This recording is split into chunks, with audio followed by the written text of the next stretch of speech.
காலை வணக்கம் பிள்ளைகளா. எல்லாரும் எப்படி இருக்கீங்க? நல்லா இருக்கீங்களா? இன்னைக்கு தமிழ் வகுப்பில் நம்முடைய 4வது இயலினுடைய செய்யுள் பகுதியை தான் நம்ம பார்க்க போகிறோம்.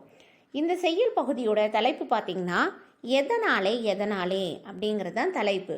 அதாவது நம்முடைய சிந்தனையை தூண்டக்கூடிய வகையில் தான் இந்த பாடல் அமைஞ்சிருக்கு. நாம் பார்த்திங்கன்னா வீட்லேயே அம்மா உங்களுக்கு வேலை விடும்போது நீங்கள் என்ன பண்ணுவீங்க? ஏன் இதை செய்யணும் கேட்பீங்க இல்லையா? அது மட்டும் இல்லாமல் அம்மா சில செயல்களை இப்படி தான் செய்யணும்னு சொல்லுவாங்க. ஆசிரியர் நாங்கள் சொல்லுவோம். அப்படி சொல்லும் பொழுதுலாம் ஏன் மேம் இப்படி சொல்கிறீங்க, ஏன்ப்பா இப்படி சொல்கிறீங்க இப்படி கேட்பீங்க இல்லையா? நம்ம வகுப்பறையில் கேட்கக்கூடியதெல்லாம் உங்களுக்கு ஞாபகத்துக்கு வருதா? அப்படி நீங்கள் எல்லாத்துக்குமே என்ன பண்ணுவீங்க? ஏன் செய்யணும்னு கேட்பீங்க இல்லையா? இது போல் கேட்கக்கூடியது ரொம்பவே நல்ல விஷயம். அதாவது ஏன், எதற்கு, எப்படி அப்படின்னு சொல்லிட்டு நாம் கேட்கறதுங்கிறது தான் நம்முடைய சிந்தனையை தூண்டுவதற்கான வழியே. அப்போ நீங்கள் எல்லா விஷயங்களிலும் கேட்பது போல் நம்மை சுற்றி இருக்கக்கூடிய நிகழ்ச்சியிலையும் நீங்கள் கேட்கணும். அதாவது நம்மளை சுற்றி என்ன இருக்குது? மரம், செடி, கொடிகள், பூச்சிகள், இது எல்லாமே இருக்குது இல்லையா? ஒவ்வொன்றுத்துலேயும் வேறுபாடுகள் இருக்கும். ஒவ்வொரு மரத்துலேயும் இலைகள்லையும் இப்போ பார்த்தீங்கன்னா இந்த பாடலில் சொல்லியிருப்பாங்க, இலை ஏன் கீழே விழுது, அதை நீங்கள் ஏன் கேட்கலாமே அப்படின்னு சொல்லியிருப்பாங்க. எதனால், ஏன் கீழே விழுது? அப்போ பூச்சி பறக்குது, அது ஏன்?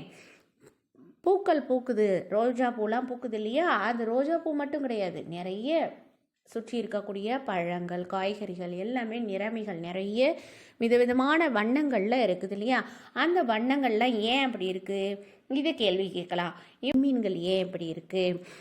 வானத்தில் மேக கூட்டங்கள் ஏன் இப்படி இருக்குது? எந்த மாதிரி அதாவது வண்ணத்தில் இருக்குது? இப்படி நீங்கள் விதவிதமாக கேள்வி கேட்கலாம். அப்போ அந்த கேள்விகள் கேட்டால் மட்டும் பத்தாது, அதற்கான விடைகளை நீங்கள் கண்டிப்பாக தெரிந்து கொள்ள வேண்டும். அப்போ தெரிந்து கொள்ளும்போது உங்களுடைய அறிவு என்பது மேம்படும். சிந்தனையை தூண்டுவதற்கு வினாக்களை கேட்க வேண்டும். அந்த வினாக்களுக்கான விடைகளை நீங்கள் தெரிந்து கொள்ளும்போது உங்களுடைய அறிவு மேம்படும் இல்லையா? அப்படி நீங்கள் எந்த மாதிரி வினாக்களை எல்லாம் கேட்கலாம், அதற்கான விடைகள் என்ன அப்படிங்கிறது தான் இந்த பாடலில் கொடுத்துருக்காங்க. இந்த பாடல் பார்த்திங்கன்னா தலைப்பு எதனாலே நம்மை சுற்றி ஏன் இந்த மாதிரி விஷயங்கள்லாம் நடக்குது அப்படிங்கிறது தான். இந்த பாடலை நம்ம பாடலாமா?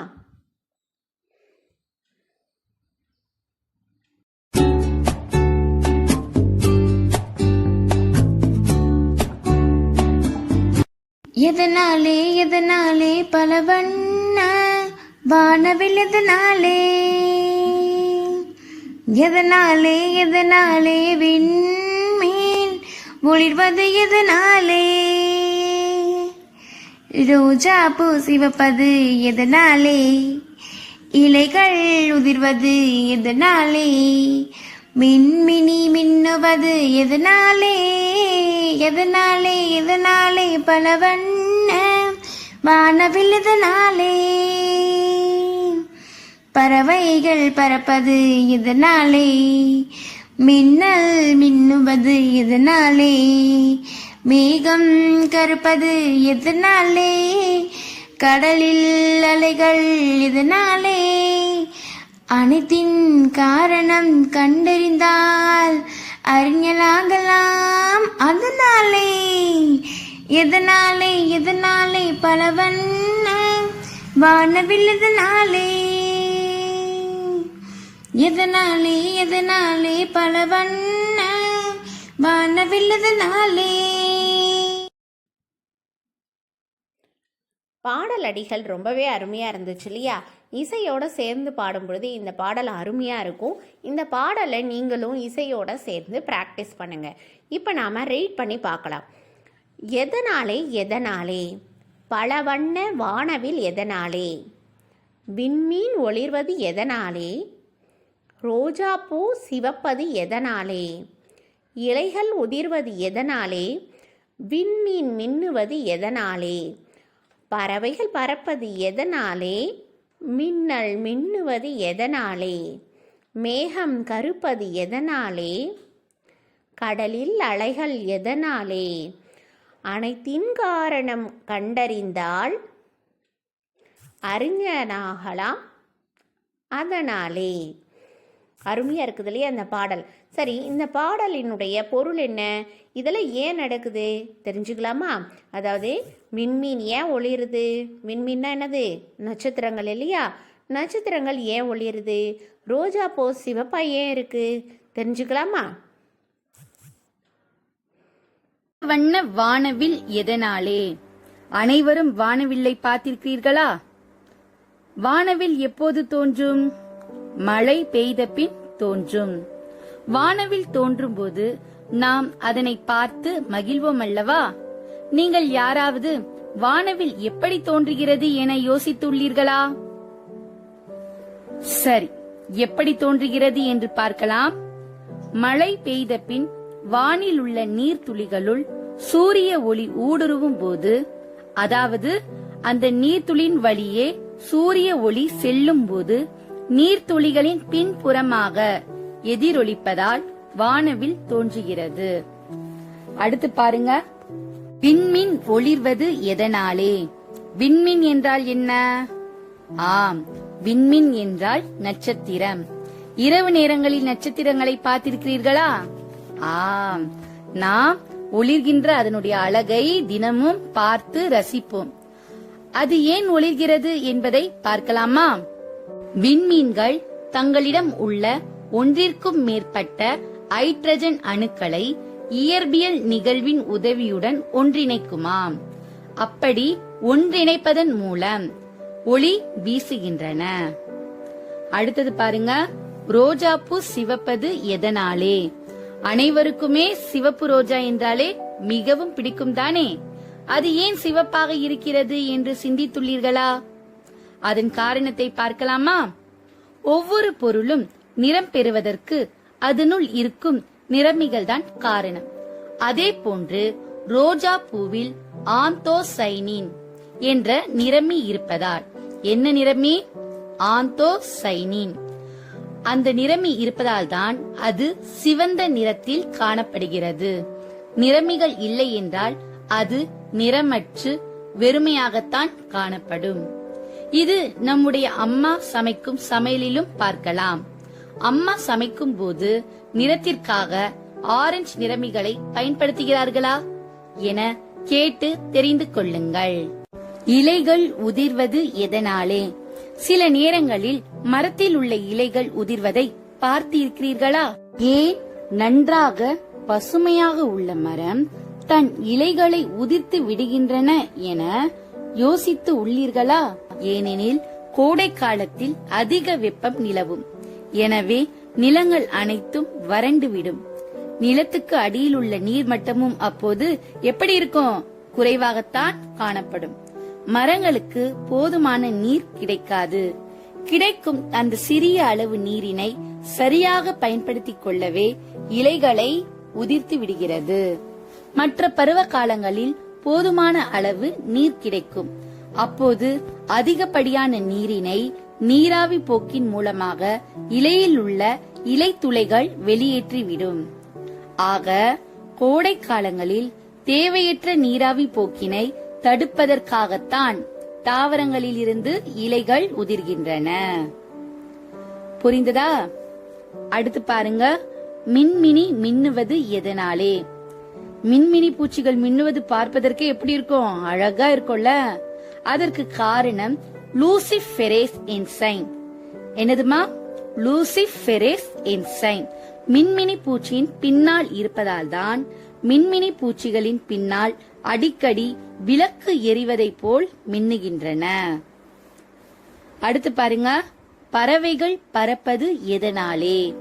நம்மால் பறக்க முடியுமா? முடியாதுதானே. பறவைகளால் மட்டும் ஏன் பறக்க முடிகின்றன? காரணத்தை அறிய ஆவலாக இருக்கிறீர்களா? ஏனெனில் பறவைகளின் எலும்புகளிலும் ரெக்கைகளிலும் பறப்பதற்கு ஏற்ற வகையில் காற்று பைகள் உள்ளன. அவைதான் பறவைகள் பறப்பதற்கு உதவுகின்றன. அடுத்தது, மின்னல் மின்னுவது எதனாலே? மின்னல் எப்ப மின்னும்? இடி இடிக்கும் போது மின்னல் மின்னும்.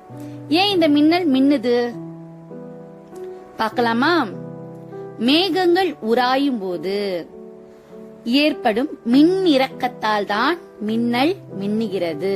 அதாவது ரெண்டு பொருள் உராயும் போது என்ன கேட்கும் நமக்கு? நீங்களே ஒரு ரெண்டு கல்லை வச்சுக்கோங்க. அந்த ரெண்டு கல்லு உங்களுக்கு உராயும் போது என்ன கேட்கும்?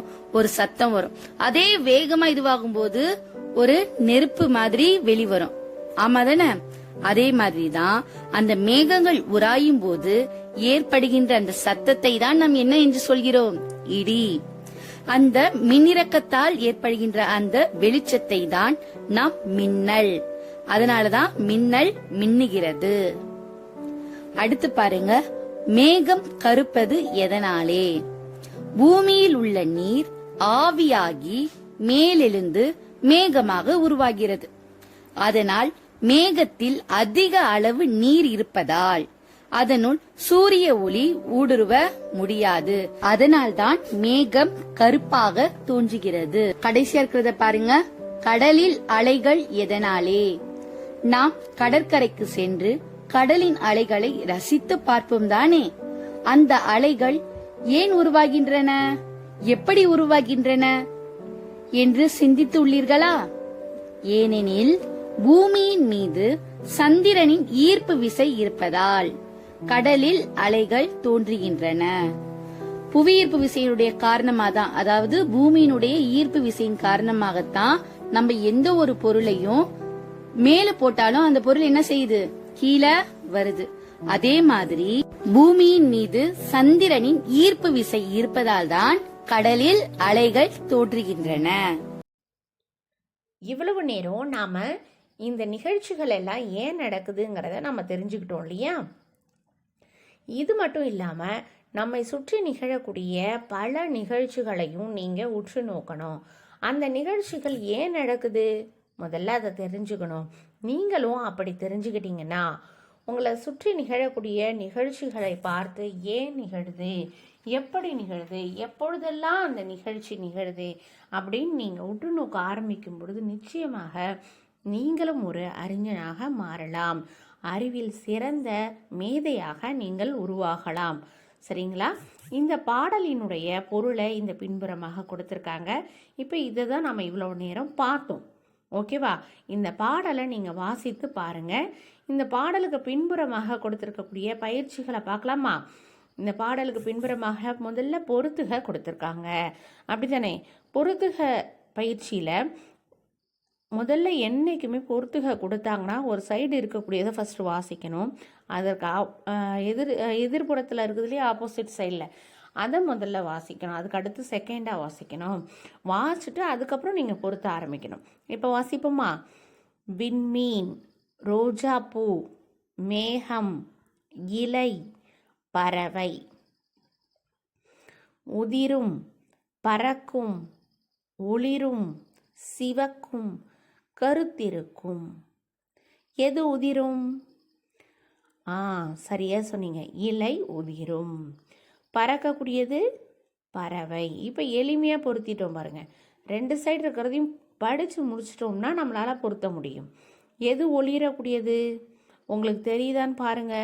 இப்போ மேகம், ரோஜாப்பூ, விண்மீன் இதுதான் இருக்குது பேலன்ஸ் இருக்கக்கூடியது. அப்போ அதில் எது ஒளிரும்? ஒளிர்றதுன்னா என்னது? ஷைனாக இருக்கக்கூடியது எது? ஒளிரும் விண்மீன். சிவக்கும், சிவக்கக்கூடியது எது? சிவப்பாக இருக்கிறது ரோஜாப்பூ. அடுத்தது கருத்து இருக்கக்கூடியது மேகம். அதாவது மேகக்கூட்டங்கள் நிறைய நீர்த்துளிகள் இருக்கும்போது கருப்பாக இருக்கும் இல்லையா? சரி, அடுத்த பயிற்சியாக உங்களுக்கு கொடுத்துருக்கக்கூடியது வினாக்களுக்கு விடையளிக்க பகுதி தான். வினாக்களுக்கு விடையளிக்க பகுதியையும் சிந்தனை வினா பகுதியையும் நாம் இன்னைக்கு காணொளி நேரடி வகுப்பு இருக்கு இல்லைங்களா, அதில் நம்ம இன்னைக்கு பார்க்கலாம். உங்களுடைய சிந்தனை வினாக்களுக்கான விடைகளை மட்டும் அந்த வகுப்பில் நிச்சயமாக நீங்கள் சொல்லணும். நாம் வாழும் பூமி சுழன்று கொண்டே இருக்கிறது, ஆனால் அதில் வாழும் நாம் சுழல்வதில்லை, ஏன்? விடை காண்போமா? அதாவது விடையை நீங்கள் யோசித்து இல்லைன்னா அதற்கான செயலுக்கான நிகழ்வை யோசிச்சுட்டு வாங்க. நாம் நேரடி காணொளி வகுப்பில் இன்னைக்கு சந்தித்து நீங்கள் எல்லாருமே இந்த சிந்தனை வினாக்களுக்கான விடையை நீங்கள் இன்னைக்கு சொல்லணும். சொல்லுவீங்க தானே?